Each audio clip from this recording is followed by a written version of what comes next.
فبأي آلاء ربكما تكذبان السلام عليكم ورحمة الله وبركاته.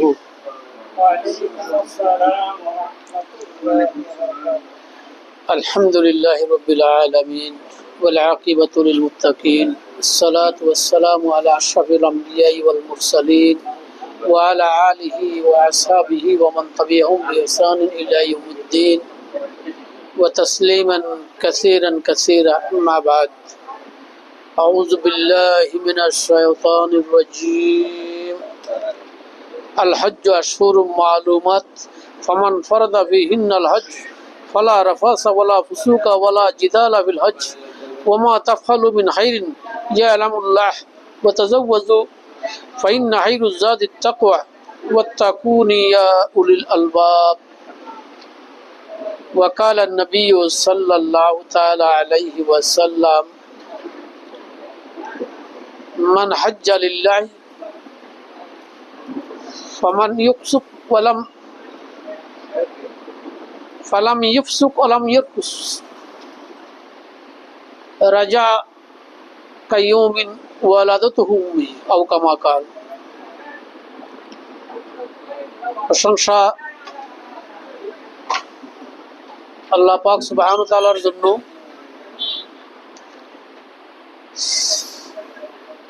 সালাম ও দরুদ বর্ষিত হোক আমাদের নবী মুহাম্মদুর রাসূলুল্লাহ সাল্লাল্লাহু তাআলা আলাইহি ওয়াসাল্লামের প্রতি। আলহামদুলিল্লাহ, আল্লাহ পাক সুবহানাহু ওয়া তাআলার অশেষ শুকরিয়া। প্রতি সপ্তাহের মতো আজকেও আমরা কিছু দিনে আলোচনার জন্য একত্রিত হতে পেরেছি। এটা চলতেছে আরবি জুলকাদা। আগামী মাসের জিলহজ্জার 9 তারিখ হজের মূল আনুষ্ঠানিকতা সম্পন্ন হবে। ইয়মে আরাফা, মর্তবাবান সময়। হজ ইসলামের 5টি মূল স্তম্ভের মধ্যে একটা স্তম্ভ। যাদের সামর্থ্য আছে, যেইখানেই বসবাস করে পৃথিবীর, ওইখান থেকে মক্কা পর্যন্ত গিয়ে হজ সম্পাদন করে ফিরে আসা পর্যন্ত, এবং ওই সময়টুকু যদি পরিবারের চলার ব্যবস্থা থাকে, তার উপরে কি হজ ফরজ হয় মালিভাবে। আর সামর্থ্যগত যদি সে সুস্থ থাকে, আসা যাওয়ার শারীরিক সামর্থ্য থাকতে হবে এবং পথের নিরাপত্তা থাকতে হবে। এই 3টা জিনিস একত্রিত হলে তার উপরে হজ ফরজ হয়ে যায়। কেউ হজ ফরজ হওয়ার পরে উপযুক্ত কারণ ছাড়া যদি সে হজ না করে,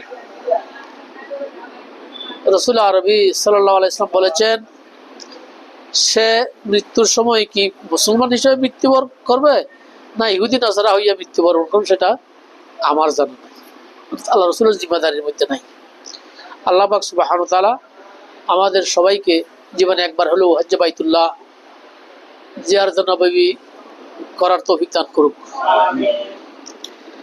আমি সূরা বাকারার 197 নম্বর আয়াতটা তেলাওয়াত করেছি।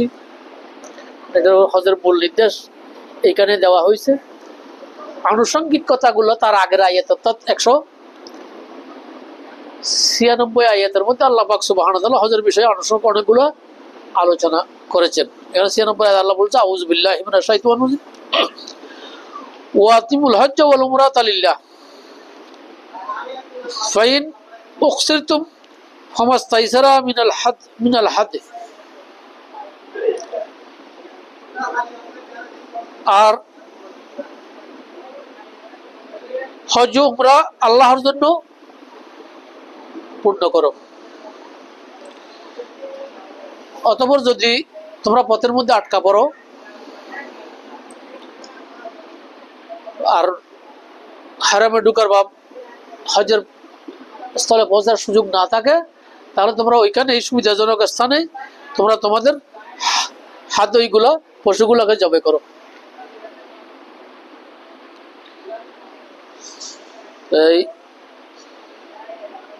এটা বলা হয়েছে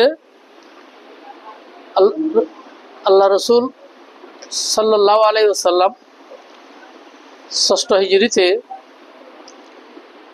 ওমরা করার নিয়তে মদিনা থেকে রওনা দিয়েছিলেন। হুদাইবিয়া আসি আটকা পড়ে গেছে। ওরা আসার সময় অনেকগুলো উট নিয়ে আসছেন, সাজাইয়া গলায় মালা লাগিয়ে, অনেকগুলো লম্বা ঘটনা হুদাইবিয়ার ঘটনার মধ্যে আছে যে ঘটনাগুলা, যে তারা ইয়া করবে, হজ করবে, তারপর কোরবানি দিয়ে যাবে।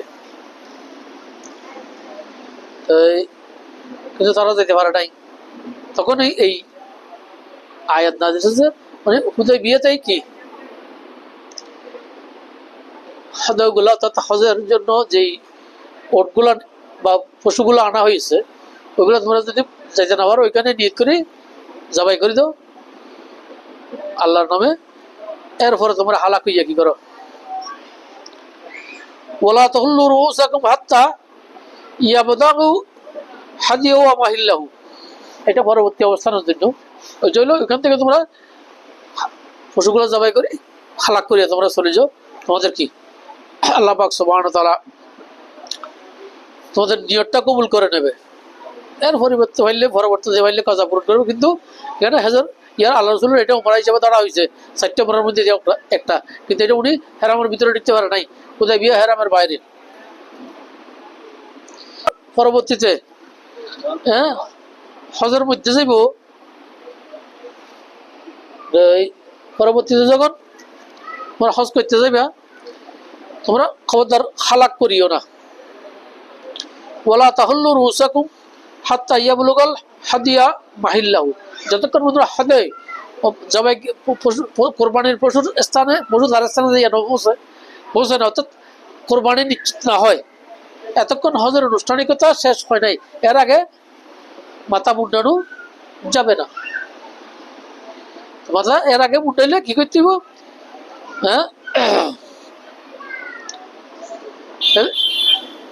মাহিল্লাহু ফামান কানা মিনকুম মারিদান আও বিহি মিন রাসি ফাদিয়াতুম মিনাস সিয়ামি আও সাদাকাতিন আও নুসুকি। যদি এর ভিতরে কেউ কোনো বিমার দেখা দেয় বা মাথার মধ্যে কোনো সমস্যা দেখা দেয় যার কারণে চুল কাটি ফেলে যাইব, তারা যদি এমন অবস্থায় চুল কাটি নেয় তাহলে কি করতে হইব, তাদেরকে ফিদিয়া আদায় করতে হইব।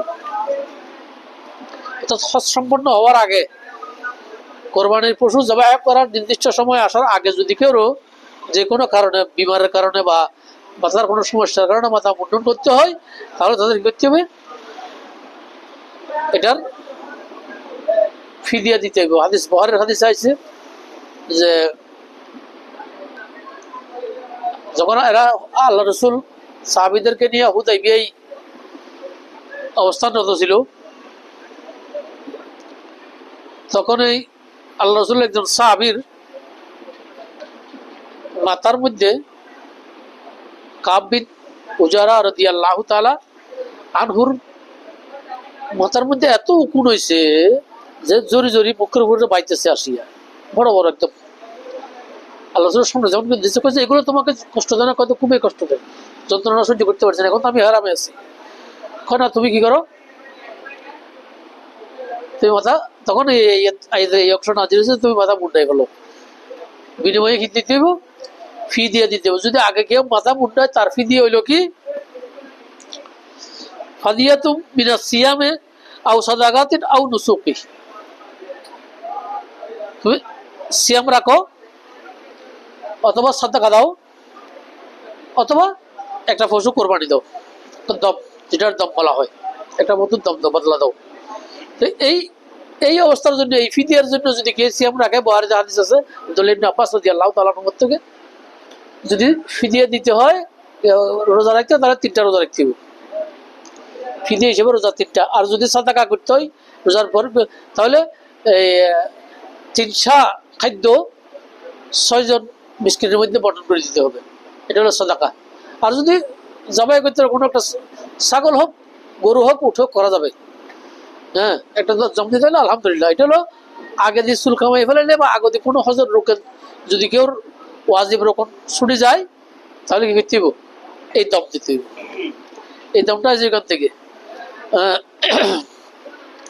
কি ফাইজা আমিনতুম ফামান তামাত্তা বিল উমরাতে ইলাল হজ্জে ফামান তাইসারা মিন হাদি ফামান লাম ইয়াজুদ ফাসিয়ামু সালাসা আইয়াম ফিল হজ্জে ওয়া সাবআতু ইজা রাজাতুম তিলকা আশরাতুন কামিলাতুন।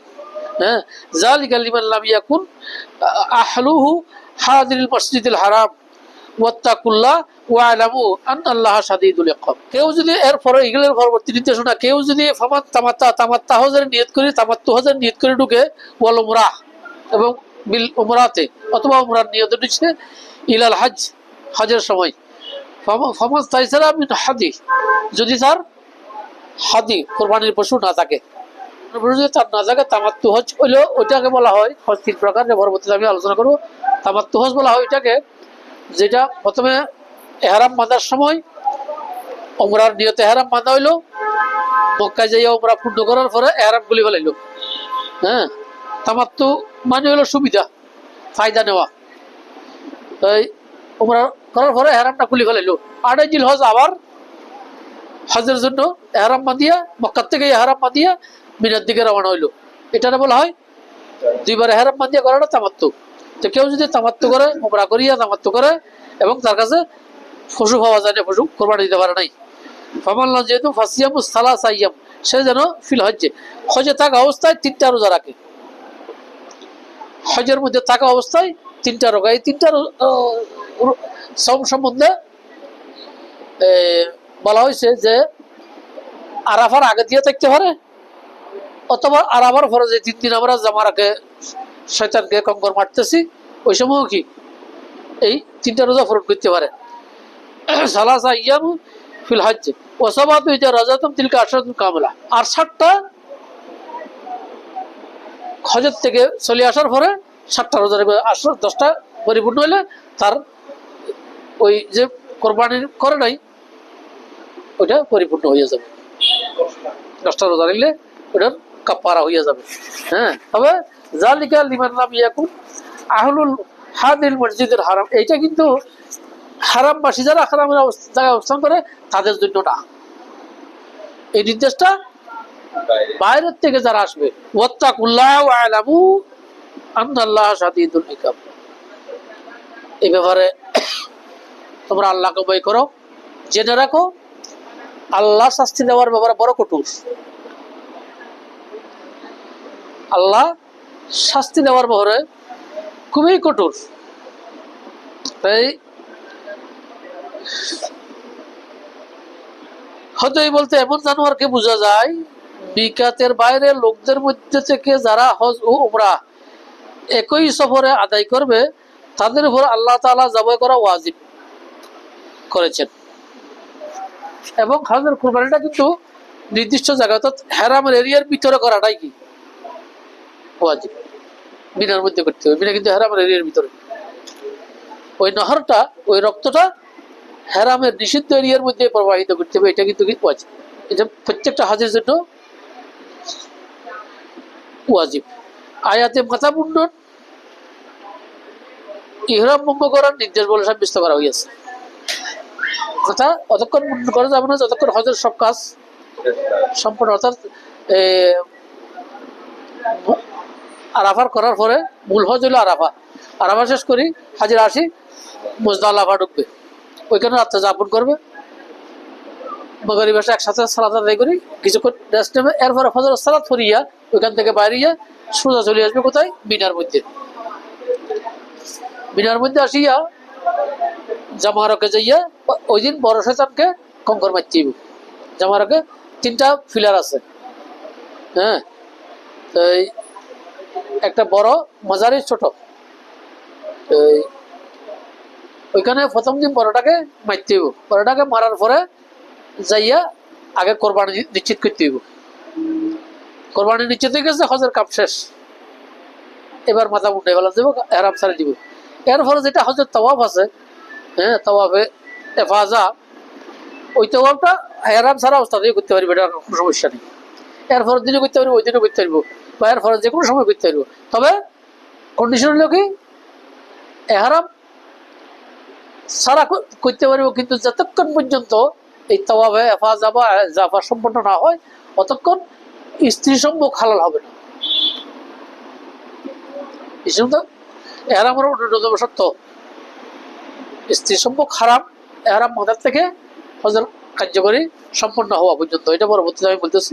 তাহলে এখানে হজের কার্যক্রম শেষ হয়ে যেতেছে, মানে এহরামের কার্যক্রম শেষ হয় মাথা মুন্ডনের মাধ্যমে। আর ইয়া নেই, যদি কোনো অসুস্থতার কারণে আগে চুল কাটছে, আমি আগেই বলে দিছি নির্ধারিত কথাটা। হজের মাসে আবার হজ আর উমরা দুইটা একত্রিত করানোর দুইটা পদ্ধতি। একটি হজে মিকাত হতে হজ ও উমরার জন্য একত্রে এহরাম করা, শরীয়তের উপরে হজে এই হজকে কেরান বলা হয়।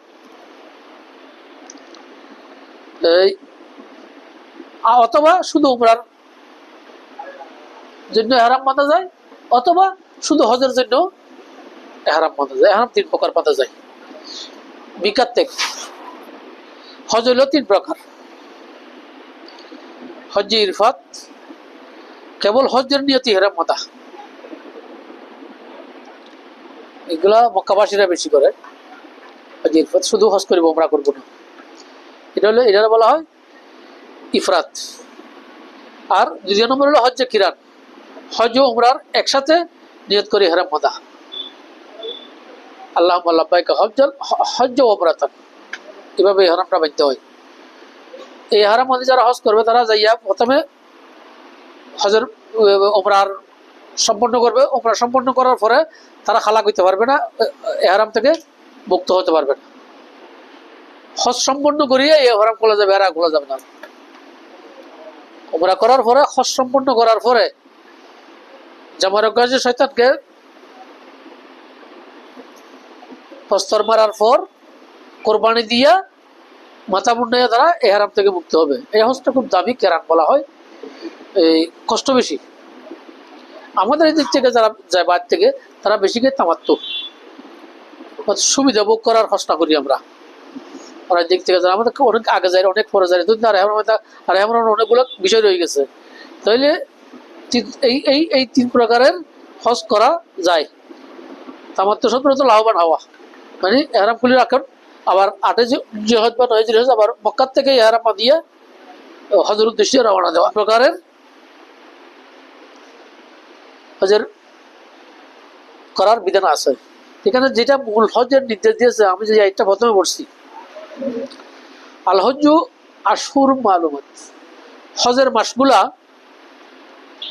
সবার জানা আছে, পরিষ্কার পাইয়েন, স্পষ্ট সুনির্দিষ্ট, যে কোনো সময় হজ করা যায়। এখানে যেটা শর্ত হয় যে উমরা কিন্তু যে কোনো সময় করা যায়, হজ নির্দিষ্ট সময় নির্দিষ্ট ওয়াক্ত ছাড়া হজ করা যায়। মালুমাত ফমান ফরাদা ফিহিন্নাল হজ্জ ফালা রাফাসা ওয়ালা ফুসুকা ওয়ালা জিদালা ফিল হজ্জ।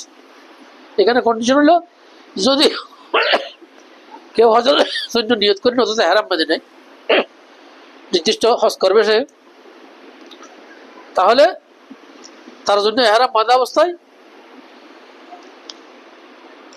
ফালা রাফাসা ওয়ালা ফুসুকা, স্ত্রী সম্ভোগ, যৌন মিলন অথবা যৌন মিলনের কাছাকাছি যে কথাগুলো আছে, এই ধরনের কোনো কথাবার্তা বলো কিনা, ওই সময়ের জন্য নিষিদ্ধ।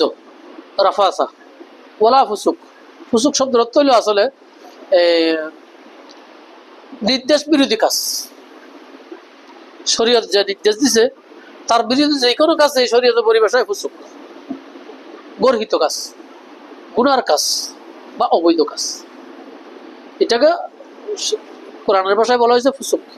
তবে স্ত্রী সম্ভোগ এটাও কিন্তু ফুসুকের অধ্যায়, এটা এক্সট্রা করে বলার তো এটা গুরুত্ব বেশি। অর্থাৎ কোনো অবস্থাতে স্ত্রী সম্ভোগ করা যাবে না যদি এই ইয়ার আগে আরাফার আগে যদি কোনো কারণে স্ত্রী সম্ভোগ করে হজ ফৌত হইয়া যায়। এটা বড় কঠিন একটা বিষয়। অন্য হজের ওয়াজিবগুলো সেটার মধ্যে অন্য ফাস্টার যে কোনো একটা যদি ইয়ে হয়, দম দেওয়া যায়। কোনো একটা কোরবানি দিয়ে দিলে এক্সট্রা ধরলে এটা ওয়াজিবটা কি পরিপূর্ণ হইয়া যাবে। কিন্তু যদি স্ত্রী সম্ভোগ করা হয় তাহলে দম দিতে হইব এবং পরে এটা কাজা ফল করতে হইব। ডবল শাস্তি।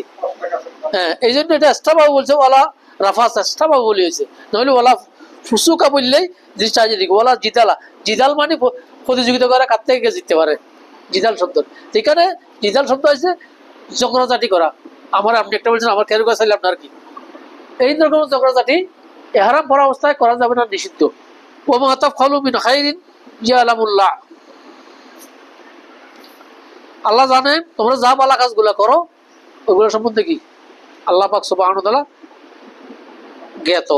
ওয়া তাযাওয়াদু ফাইন্না খায়রুজ যাদিত তাকওয়া, অতএব তোমরা হজের নিয়ত করার আগে, হজের ইহরাম বাঁধার আগে ফতে জোগাড় করো। হজের যেই আনুষ্ঠানিকতা যে খরচটা আছে, খাইতে হইব থাকতে হইব, ফতে জোগাড় করো। হ্যাঁ, ওয়া তাযাওয়াদু ফাইন্না খায়রু, যদিও সবচেয়ে বড় ফতে হইল তাকওয়া, আল্লাহর উপর নির্ভরতা। হজের সবচেয়ে বড় ফতে তাকওয়া, আল্লাহর উপর নির্ভরতা। তো এখানে ফতে জোগাড় করার কথা বলার উদ্দেশ্য কি, ইয়েমেনবাসীরা, এটা হাদিস বা বুখারী মুসলিম হাদিস আছে, ইয়েমেনবাসীরা হজে আসার সময় আল্লাহর উপরে তাকওয়া করে চলে আসতো, তাওয়াক্কুল করি, আল্লাহর উপর তাওয়াক্কুল, যেটা করবে আল্লাহ করবে, বাস নিয়ত করে চলে আসতো। এখানে আসে হাইবে করতে হবে, তখন মানুষের হাত পাতায় সাহায্য করে, নিজে কষ্ট হয় মানুষকে কষ্ট দেয়। এই জন্য বলছে তোমরা আসতে কি করো, হজে আসে এগুলো করিও না। আসার সময় ফতে জোগাড়, যদি উত্তম ফতে হইলো আল্লাহর উপর নির্ভরতা। ঠিক আছে, ওয়াতাযাওয়াদু ফাইন্না খায়রুজ যাদিত তাকওয়া ওয়াত্তাকুনি, এই ব্যাপারে হ্যাঁ তোমরা আল্লাহকে বই করে, ইয়া উলিল আলবাব, হে বিবেক সম্পন্ন মানুষ তোমরা আল্লাহকে ভয় করো। উলিল বিবেক সম্পন্ন মানুষ বলা হয়েছে এখানে, বিবেক সম্পন্ন আল্লাহকে ভয় করতে হবে, আর কি লাগে, জ্ঞানের প্রয়োজন হয়। এখানে হজ আর উমরার নিয়ত সাব্যস্ত হইল কি, ইহরাম বাঁধার উপরে। হজ আর উমরার নিয়ত সাব্যস্ত ইহরাম বাঁধার উপরে, যে হজের নিয়ত করা মানে ইহরাম বাঁধা, ইহরাম যখন বাঁধে নিছে তার উপর সকল আনুষ্ঠানিকতা, হজের সকল আনুষ্ঠানিকতা সম্পন্ন করা ওয়াজিব। দুইটা জিনিসের মধ্যে একটা জিনিসের জন্য নির্দিষ্ট সময় আছে, আর একটা জিনিসের জন্য নির্ধারিত কোনো সময় নেই। উমরার জন্য কোনো নির্ধারিত যে কোনো সময় চাইলে আল্লাহ রসুল যে কয়েকবার উমরা করছে, একবারও কি শুধুমাত্র হজের সাথে যেটা করছে এটা ছাড়া আর তিনবারে কি এই মাসে করে নাই, এই হজ মাসে করে নাই, অন্য মাসে করছে। হজের ইহরাম বাঁধার সাথে সাথে যেখানে বলা হয়েছে যে ওয়ালা ফুসুকা ওয়ালা জিদালা, অর্থাৎ এখানে জিদালা বলতে যে সমস্ত জিনিসগুলোকে বলা হয়েছে, ওয়ালা রাফাসা, ফুসুক বলতে যেটা বলা হয়েছে শরীয়ত গর্হিত কাজ, যেটা নিষেধ করা হয়েছে, নিষিদ্ধ যে কোনো কাজেই ফুসুকের অন্তর্ভুক্ত। কিন্তু এখানে এদের মধ্যে ফুসুক বলতে কি বলা হয়েছে, ইহরাম বাঁধার ফরজ যে ৬০টা জিনিস সহিভাবে নিষিদ্ধ, একদম সম্মতভাবে নিষিদ্ধ, এইগুলোকে অতিক্রম না করা। ইহরাম বাঁধার পরে ৬টা জিনিস নিষিদ্ধ হইয়া যায়। এক নম্বর হলো স্ত্রী সম্মুখ এবং এর আনুষঙ্গিক যাবতীয় আচরণ, এমনকি কোলাকুলি ভাবে সহবাস সংক্রান্ত আলাপ আলোচনা, এক নম্বরে এটা ইহরাম বাঁধার পরে নিষিদ্ধ। ২ নম্বর স্থলভাগের জীবজন্তু শিকার করা বা শিকারের নির্দেশ দেওয়া, ইহরাম বাঁধা অবস্থায় নিষিদ্ধ। ৩ নম্বর নখ বা চুল কাটা, ইহরাম বাঁধা অবস্থায়। ৪ নম্বর সুগন্ধ দ্রব্য ব্যবহার করা। সুগন্ধ দ্রব্য নিয়ে অনেকগুলো হাদিস আছে, যে কোনো কোনো ব্যবস্থার মতো হলেও ধুয়ে ফেলাই দেবো, মুছে ফেলাই দেবো। তবে বেশ কিছু হাদিস আছে যে সুগন্ধি ইহরাম বাঁধার আগে লাগাইলে অসুবিধা নেই, ইহরাম বাঁধিয়ে আর লাগাইতে হয়তো না, আবার এখন খোলার সাথে সাথে সুগন্ধি ব্যবহার করা যাবে, কিন্তু ইহরাম থাকা অবস্থায় সর্বসম্মতক্রমে একমত সুগন্ধি ব্যবহার করা যাবে না। হ্যাঁ, ৪ নম্বর বিষয়টি নারী পুরুষ নির্বিশেষে সকলের জন্য এই ৭টা বিষয় কি নির্ধারিত, আর আর 2টা পুরুষের জন্য কি অতিরিক্ত। তাহলেও কি ৫ নম্বর সেলাই করা কাপড় হ্যাঁ পোশাকের মতো করে পরিধান করা, এটা পুরুষের জন্য, মহিলার জন্য নয়। আর ৬ নম্বর হলো মাথাও মুখমণ্ডল অনাবৃত রাখা, আবৃত করা খেলাফ, তাদের মাথার মধ্যে টুপি লাগাইতে হইতো নয়, মুখ ডাকতে হইতো না, এটা পুরুষের জন্য। এই ৬টা বিষয় জন্যই এই কথা এখানে ফুসুক শব্দটা এই শব্দে ব্যবহার হয়েছে, যে এই যে ছয়টা বিষয় এহরাম পরা অবস্থায় সম্পূর্ণরূপে নিষিদ্ধ। এই ছয়টা বিষয়ের অতিক্রম করা যাবে না। এই ছয়টা বিষয় অতিক্রম করলে এহরাম খুলে যাবে, নিয়ত নষ্ট হয়ে যাবে, অথবা এটার জন্য দম দিতে হইবে। এছাড়া শুধুমাত্র ফার্স্টটা গেলে, কিন্তু স্ত্রী সম্পর্ক করলে সেটা আমাদের এটা প্রথম যেটা বলছে, এটা বললে দম দেওয়ার পরও এই হজটা কি কাজা পূর্ণ করতে হবে, কাজা পূর্ণ করতে হবে। এটা হলো বড় কঠিন বিষয় হজের ব্যাপারে। তাই আমরা সবাই হজ করি, হ্যাঁ, কিন্তু হজের বিষয়বস্তুগুলোর উপর আমাদের কি নাই, যেমন খেয়াল রাখি না, জ্ঞান রাখি না, এবং এটা জানা প্রয়োজন বলে মনেও করি না বেশিরভাগ ক্ষেত্রে।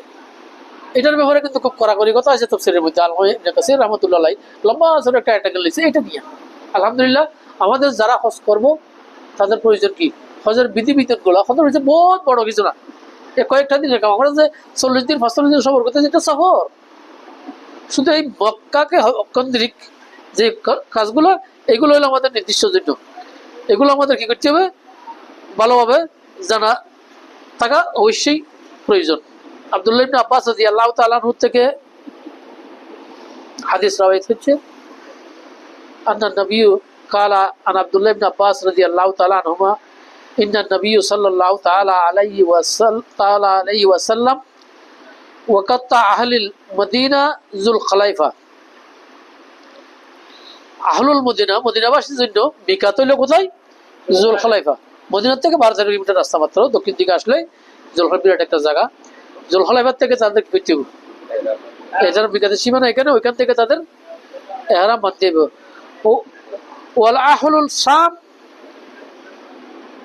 জুহফা, আর সিরিয়াবাসীদের জন্য, শাম উত্তরবাসীদের জন্য হইল কি আজ-জুহফা। ওয়াল আহলুল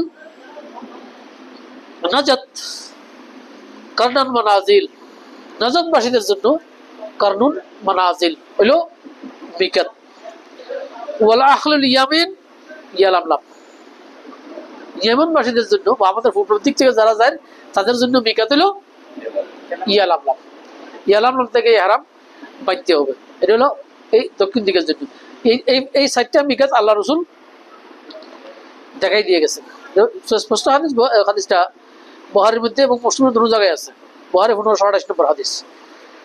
হযরত আব্দুল্লাহ ইবনে আব্বাস রাদিয়াল্লাহু আনহু নামটা উল্লেখ করেছি। এর পরে যখন ইরাক জয়ী হয়েছে, ইরাক যখন মুসলিমের শাসনাধীন, তখন ইরাকবাসী জিজ্ঞেস করলো যে আমরা কোথেকে বাঁধবো, আমরা যদি কারজিন মানাজিনের থেকে, অর্থাৎ ইয়ার থেকে বাঁধতে যাই, ওই নজদের বর্তমান রিয়াদের যে মিকাত, রিয়াদ থেকে ঢুকার যে মিকাতটা, আমরা যদি ওইখান থেকে বাঁধতে যাই, আমাদের ক্ষুদ্র পথ উল্টো যাইতে হয়, অনেকগুলো পথ উল্টো যাইয়া বাঁধতে হবে।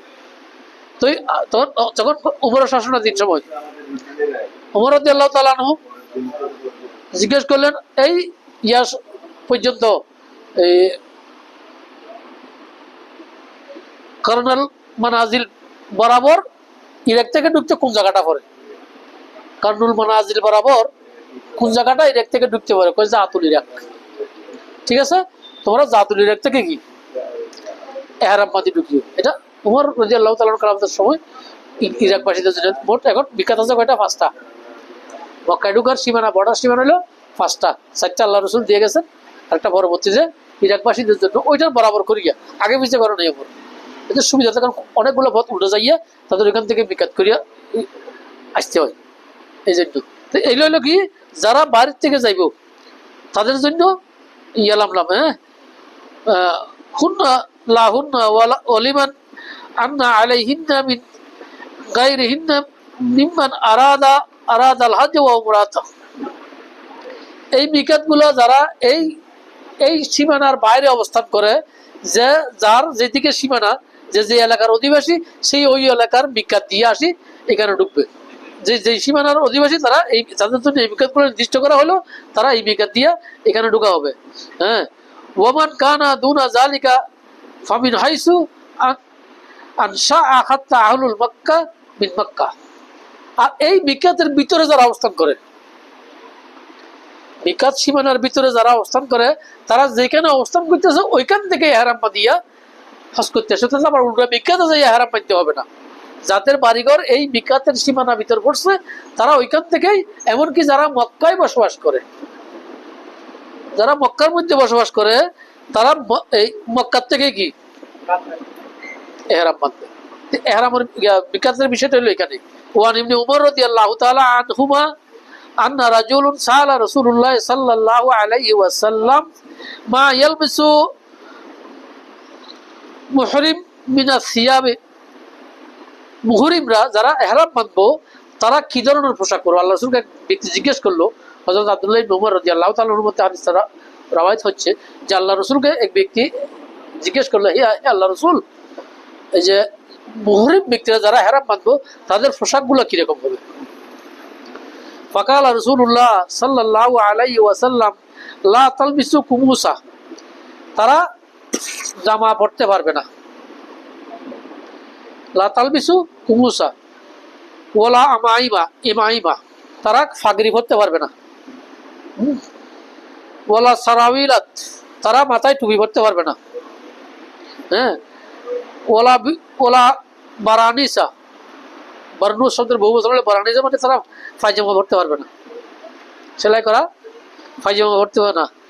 ওলা খিফাফা, তারা মৌজা পরতে পারবে না।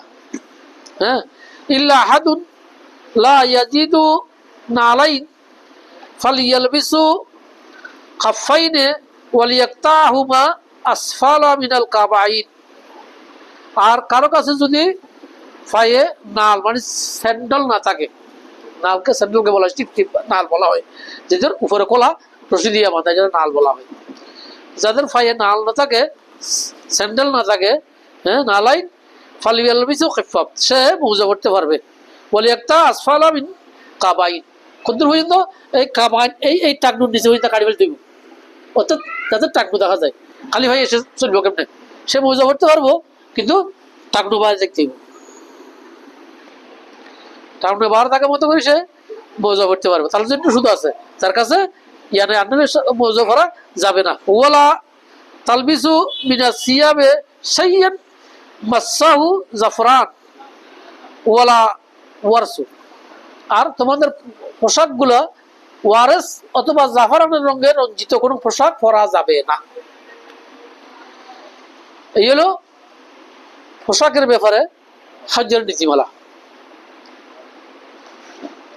আমরা অনেকগুলো হাদিস আছে, এগুলো আমি আলোচনা করলে অনেক দীর্ঘায়িত হয়ে যাবে, অত লম্বা আলোচনা করার খেয়াল নাই বিদায় আজকে খুব সংক্ষিপ্তভাবে আলোচনাটা আমি শেষ করার চেষ্টা করতেছি। এই শেষ হাদিসটা বলিয়ে আমি আমাদের আজকে আলোচনা শেষ করব। কাল আর সমিত আবু হুরায়রা রাদিয়াল্লাহু তাআলা আনহু কাল সমিতু নবী সাল্লাল্লাহু তাআলা আলাইহি ওয়াসাল্লাম ইয়াকুলু মান হাজ্জা লিল্লাহি ফালাম ইয়ারফুস ওয়ালাম ইয়াফসুক রাজাউ কাইয়ুমিন ওয়ালাদাতুহু উম্মু, কোন ব্যক্তি, আমি আবু হুরায়রা রাদিয়াল্লাহু আনহু বলতেছেন, আমি আল্লাহ রাসূল সাল্লাল্লাহু আলাইহি ওয়াসাল্লাম বলতে শুনেছি, আল্লাহর কোনো ব্যক্তি, যে ব্যক্তি আল্লাহর উদ্দেশ্যে হজ করলো এবং অশ্লীল কথাবার্তা গুনাহ হতে বিরত রইল, সে ওই দিনের মতো নিষ্পাপ হয়ে হজ থেকে ফিরে আসবে যেদিন সে তার মার পেট থেকে জন্ম নিয়েছে। আলহামদুলিল্লাহ, হজের বড় মর্তবা, সম্পূর্ণ গুনাহ তার চলে যাবে। যদি হাদিসে আছে মান হাজ্জা হাজ্জান মাবরুরান